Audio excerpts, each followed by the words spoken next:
The train doors shuddered open with a metallic groan, letting in a slice of blinding sun that burned across their faces. Heat rushed in, dry and foreign, carrying the smell of cut grass and dust instead of smoke and coal. For a moment no one moved. The women stood frozen, clutching their bundles, their hearts hammering like fists against their ribs. The world outside looked nothing like the posters. No snarling soldiers. No guard dogs lunging at the ends of chains. Just a row of men in pressed khaki, tall and broad-shouldered, their rifles slung lazily as if even the weapons were at ease. Greta was the first to step down, her shoes meeting the packed earth of Texas with a crunch that seemed impossibly loud. She had not been 23 for long, yet the war had made her feel 40. Her once blonde hair, hidden under a kerchief, had grown brittle with fear and sea salt. She kept her chin high anyway. She had been taught that to show fear was to give the enemy power. Still, her fingers trembled as she adjusted the kerchief and looked around. The sky was too wide, too blue, a bowl of impossible color that made her dizzy. Fields stretched beyond the horizon, dotted with farmhouses that looked like toys. The camp itself seemed less like a prison than a strange, fenced village. White barracks stood in neat rows, as though someone had tried to impose order on this vast, untamable land. And standing before it all, these American soldiers, clean-shaven, their faces open in a way she had almost forgotten men's faces could be. Latte, who was only 19 and still carried the shy posture of a girl, whispered under her breath, "They look like giants." Greta nearly hushed her, but the words caught somewhere in her throat. It was true. The men were taller, broader, healthier than any German soldier she had seen in years. These were not the hollow-eyed veterans who had marched back through their towns, smelling of smoke and defeat. These men smelled of soap and summer air. A sergeant barked an order in accented German, directing them toward the gate. His voice was firm but not cruel, a tone that reminded Greta uncomfortably of her father giving instructions at harvest. She fell into line, her boots kicking up dust.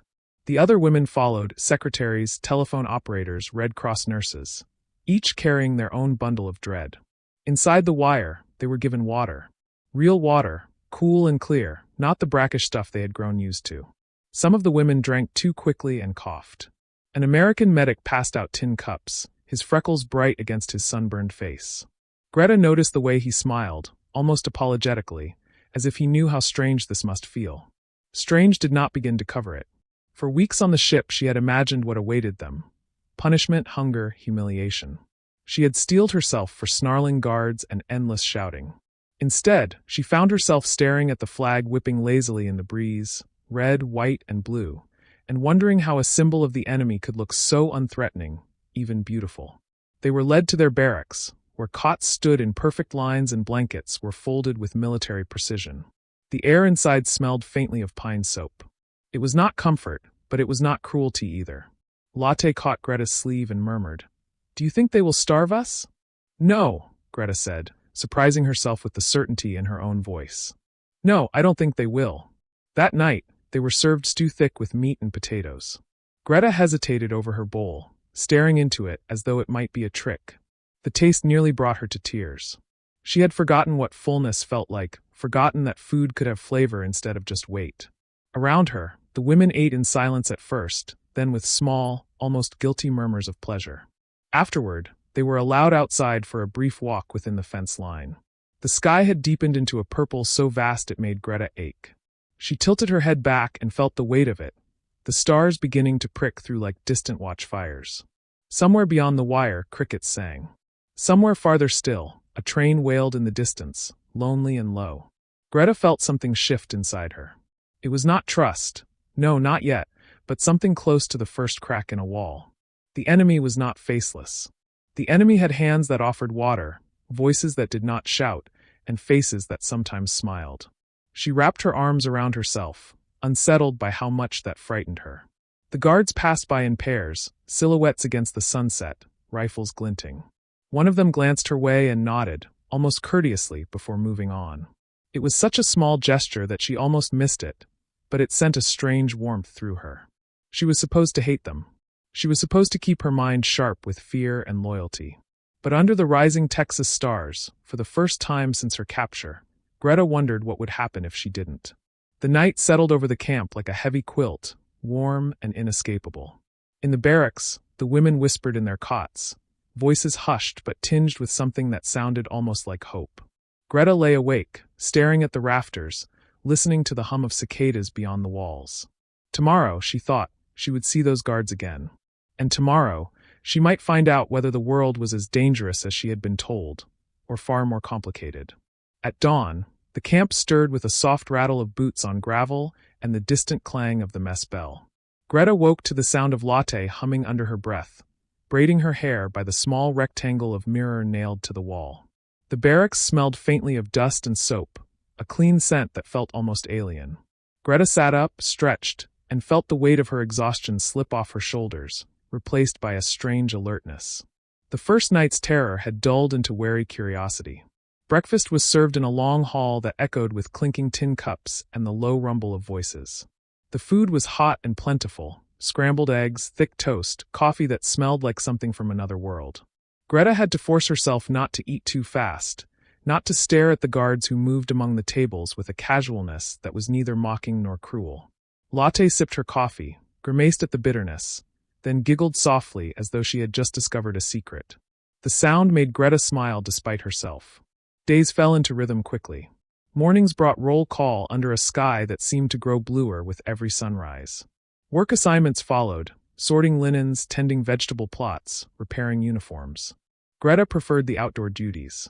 She liked feeling the wind on her face, liked the smell of turned soil and fresh hay, liked that she could look beyond the fence and see the land unspooling endlessly toward the horizon. Sometimes, while they worked, farmers would wave from their fields, curious but not hostile. The first time it happened, Latte waved back. Greta's stomach lurched, expecting a reprimand, but none came. The guard watching them merely shook his head and looked away, as though such gestures were too small to bother with. It was the guards who unsettled Greta most. They were young, with easy smiles and the kind of health that seemed to radiate from their very skin. Some whistled while they walked the perimeter. Some leaned on their rifles like shepherds minding a flock. Greta tried not to meet their eyes, but sometimes she caught herself glancing up, wondering what they saw when they looked at her. The first time one of them offered her a cigarette, she refused out of reflex, but the image stayed with her all day. The way he had held it out, not with mockery but something almost like camaraderie. Nights were the hardest. After lights out, whispers filled the barracks. Speculations about the war, about home, about what waited for them after this strange interlude ended. Some women still spoke with bitterness, cursing the Allies, clinging to the old slogans like charms against despair. Others had already begun to soften, their anger dulled by full stomachs and the steady rhythm of life here. Greta said little, though she listened. Inside her, something was shifting in slow, inexorable ways she could not yet name. One afternoon, she was sent to the infirmary to deliver clean linens. The medic she had seen on her first day was there, sleeves rolled to the elbow, freckles stark against his sunburned arms. He looked up from his paperwork and smiled faintly. "Danke," he said in halting German, and she blinked at him, startled. He gestured to the shelves where the linens should go, and she obeyed, her heart hammering for no reason she could explain. As she left, he called after her. Not unkindly, just a reminder to close the door gently. She found herself smiling as she walked back to the barracks, irritated with herself for doing so. There were moments that felt almost absurd, moments that made the women exchange glances, as if to confirm they were truly happening. When a supply truck brought ice cream one hot afternoon, the guards shared it with them, passing out scoops in tin bowls. Greta ate hers slowly, the sweetness strange and cold on her tongue, the first ice cream she had tasted since she was a child. For a few minutes, the fences, the war, the looming future, all of it dissolved into a single, fragile pleasure. And yet the fences never let them forget. Some nights, when the wind shifted, Greta could hear a train passing far beyond the camp, its whistle long and mournful. It reminded her of home, of the trains that had carried soldiers to the front, of the trains that had carried them here. Each note seemed to ask a question she could not answer. By late summer, she noticed that her nightmares came less often. Her body no longer jerked awake at every distant gunshot or slammed door. Instead, she woke to the smell of coffee, to the sound of the guards' boots on the gravel, to the lazy drone of cicadas beyond the fence. This new rhythm frightened her in a different way. It was too easy to grow used to this life, to the strange peace of it. One evening, as the sun bled red over the horizon, Greta stood near the fence with Latte, watching the sky catch fire. The guard on duty strolled past, whistling softly, the tune rising and falling like a bird's call. He glanced at them and nodded politely before continuing his round. Latte leaned closer and whispered, "He looks at you." Greta turned sharply, her face heating, but she said nothing. The guard's whistle trailed into the gathering dark, and for a long moment, Greta felt the war fall silent in her chest. She gripped the fence with both hands, the metal warm from the sun, and stared into the distance until the stars began to appear, one by one, like watchful eyes. Something was coming, she could feel it. Something that would test whatever fragile balance she had found here. By autumn, the camp had begun to feel less like a cage and more like a stage where new and unsettling dramas unfolded every day.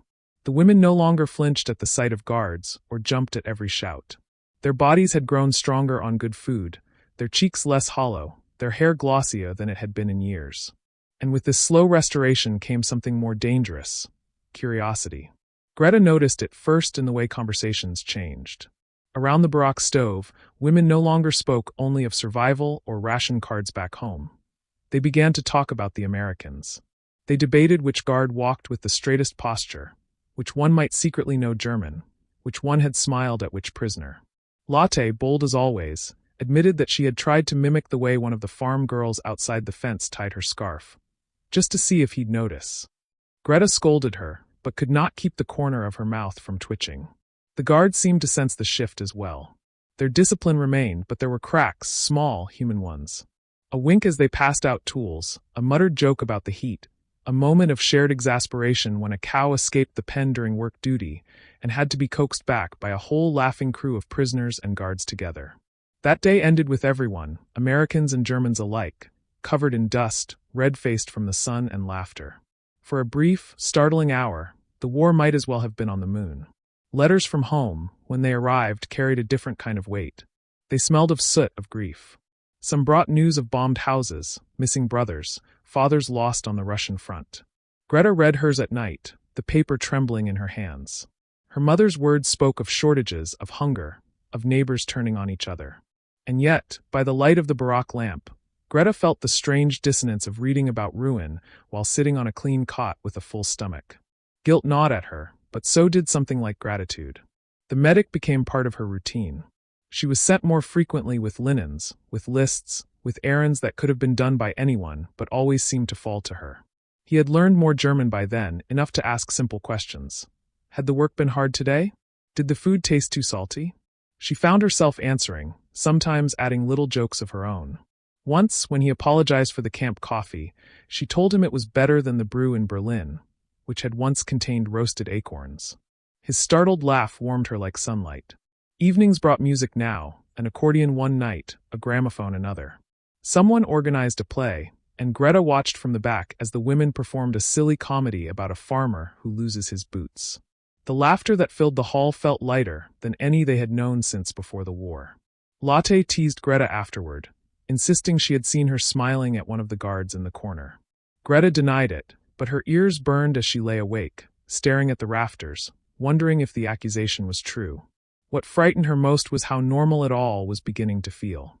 The fences were still there, the rifles still glinted, but they had become part of the background, no more threatening than the windmills turning on the horizon. Greta worried about this creeping comfort. If they grew too used to this place, what would happen when they were sent home? Could they go back to hunger, to suspicion, to the rubble-strewn streets? The first snow came early, soft as a whisper. The women crowded by the windows, watching the flakes spin in the orange glow of the watchtower lights. Even the guards paused to look up at the sky, their breath turning white. Greta pressed her palm to the cold glass and felt a sudden pang of longing, not just for home, but for something she could not name, something that had begun to bloom here among strangers. One evening, as she crossed the yard, she heard the medic's voice behind her. "Fräulein Greta," he called, stumbling slightly over the pronunciation. She turned, surprised, and saw him holding out a book. "Library," he said simply, then added, "I think you like." She took it, her fingers brushing his for the briefest moment, a spark so small it might have been imagined. The cover was worn, the title in English, but inside someone had penciled translations in the margins. She held it to her chest all the way back to the barracks, her pulse quickening with something that was not fear. That night, Greta read by the faint glow of the stove while the others slept, tracing each word with her fingertip. The story was about a girl who found herself in a strange land and discovered she was braver than she had ever believed. Greta read until her eyes burned, then closed the book and lay awake, her mind full of images. Stars over the camp, the guard's nod, the medic's quiet smile. When morning came, she walked to roll call with her shoulders straighter, her chin higher, as though she carried a secret inside her. Whatever had begun here was no longer just survival. Something was growing, wild and unstoppable, beyond the fences, beyond the war. Winter melted slowly, leaving the earth dark and fragrant beneath the pale sun. By spring, rumors spread like wind through the camp. The war was nearly over, Germany was crumbling, and soon they would be sent home. The word home no longer tasted sweet on Greta's tongue. She had dreamed of it endlessly during the first weeks, of her mother's kitchen, of the cobbled street outside her childhood window. But now, as she stood at the fence and looked toward the horizon, she felt something more complicated blooming inside her. Home meant rubble, shortages, questions whispered in the dark about who had collaborated and who had resisted. Home meant stepping back into a world that no longer existed. Lotte was ecstatic at the news, already imagining the train that would carry them east, the tearful reunions, the rebuilding. She spoke quickly, her hands fluttering like birds. "It will be over, Greta. No more fences, no more roll calls. We will be free." Greta nodded but said nothing, her gaze fixed on the guard making his rounds, his rifle resting casually on his shoulder. She wondered whether he, too, was thinking about the end, about what it would mean to release the very people he had watched over for months. The medic handed her a note with the next delivery of linens, a simple scrap of paper with 2 words, "Good news." It was nothing, barely even a message, but it felt like a gesture meant just for her, a thread tying one human heart to another across the wide gap of war. When she thanked him in her careful English, he only smiled and said, "Soon," as if he knew that their time was running short.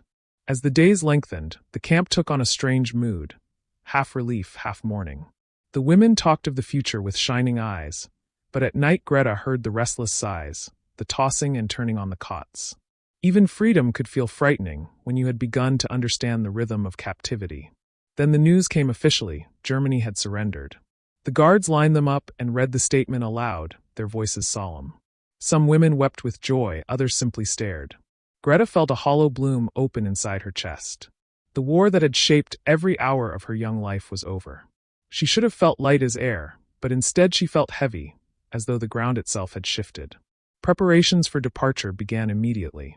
The women packed their meager belongings, scarves, letters, books passed hand to hand until the pages had gone soft at the edges. Greta kept the book the medic had given her, tucking it into the bottom of her bundle. She could not say why, only that she could not leave it behind. On the final night, the camp was quieter than she had ever known it. The guards moved more slowly, speaking in low voices. After lights out, Greta slipped outside and stood near the fence. The sky was a bowl of stars, the air warm with the promise of summer. She heard footsteps and turned to see the medic approaching, his face lit faintly by the lantern he carried. For a long moment they said nothing, just stood there on opposite sides of the wire, listening to the night sounds. Then he said softly, "Tomorrow." "Yes," she answered. Her voice sounded foreign, as though it belonged to someone older. He reached through the wire and offered her his hand. She hesitated only a moment before taking it, the roughness of his palm grounding her in the present. Neither of them spoke. There was nothing to say that could bridge the enormity of the moment. The war ending, the strange friendship forged in its shadow. When he finally let go, her hand felt strangely empty, as though something had been taken and given back all at once. Morning came with the sound of engines and the creak of the gates opening. Trucks waited to carry them to the trains. The women climbed aboard, their faces pale with a mixture of anticipation and dread. Greta sat near the back, clutching her bundle, her gaze fixed on the camp as it began to recede. She saw the guard towers, the flag, the neat rows of barracks, once symbols of captivity, now strangely dear. As the truck rumbled forward, she caught sight of the medic standing near the gate.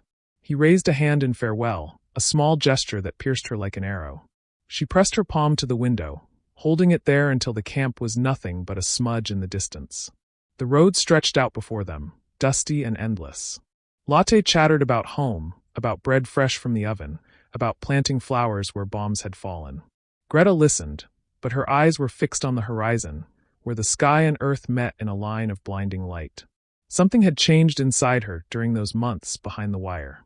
The fences had fallen away, but they had left their mark, thin, invisible lines that would guide her for the rest of her life.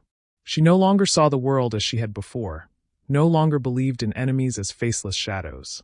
The war had taken much from her, but it had given her this one thing: the knowledge that kindness could survive even in a place built to hold prisoners. The truck jolted over a rut, and Greta tightened her grip on the bundle in her lap. Ahead lay a country in ruins, a future uncertain as the dust rising from the road. But behind her, somewhere in that wide Texas sky, was the place where she had first learned that captivity could also be a strange kind of freedom, and that even across the sharpest divides, two hands could find each other through the wire. Which city are you watching our video from? For more powerful stories from World War II, don't forget to subscribe to our channel. Thank you.